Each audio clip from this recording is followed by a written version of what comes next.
to start with we're going to start with a question from the UK. Jack Rathborn asked that Andre Ward said you showed every fighter takes what it takes to earn it as a champion. Have you set a precedent for other fighters in any weight class to showcase the sport in the best light? Sorry, what was that question? it was a wordy one. He basically said, have you set a precedent for other fighters at any weight class to showcase the sport at its very best? I don't know. I mean, what I've did is I've showed that, you know, hard work and dedication pays off. This has been 15 years in the making of, you know, hard work and dedicating my life to the sport.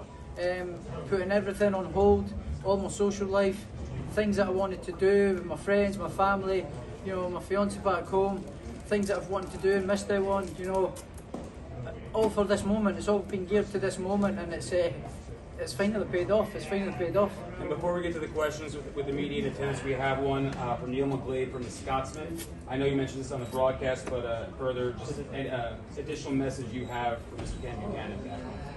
Ken Buchanan, what an inspiration you have been to me since I was 19 years old. Since I walked in through the doors at Lock End Boxing Club with my coach Terry, who's here with me. He's like a father figure to me as well. He's not just a coach, he's like a dad to me, Terry.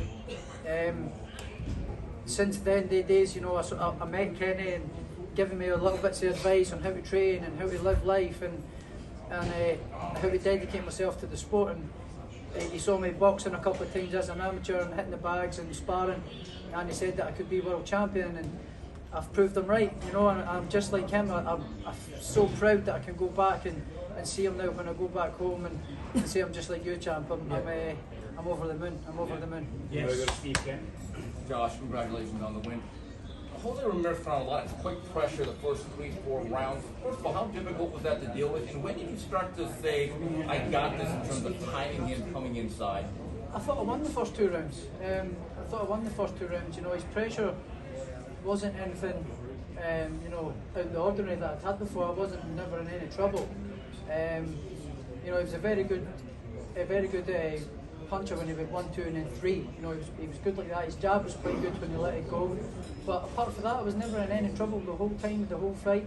Never in any trouble. So he was a very good fighter. You know, I don't believe he could time me when I was feinting and using my feints and using my rhythm and my length and my boxing ability. He couldn't work me out.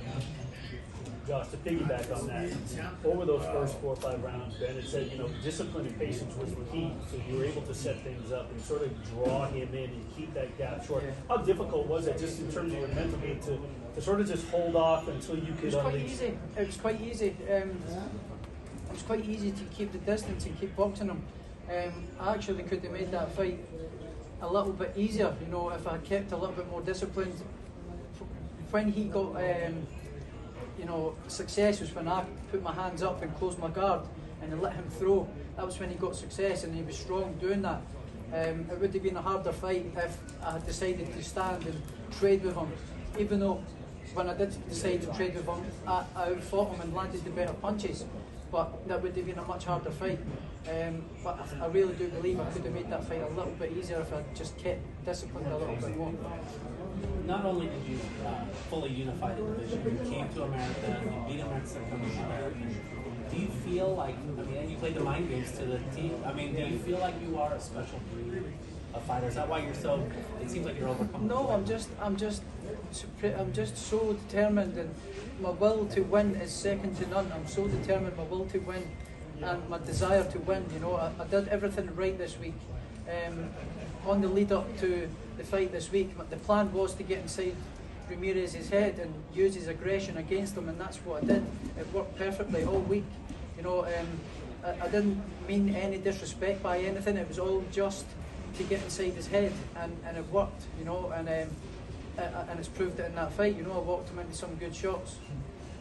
Yeah, you're obviously supposed to protect yourself at all times, and you did not do that in the 6th round. Did you see something before that led you to think that was? Sorry, what was that? When you hit him in the 6th round with the uppercut, Yeah. when they broke you, did you see something before that let you know that was going to be available to you? Well, I knew that he was going to try for the left hook to the body or the right hook up to the head. You know, the big wide hook.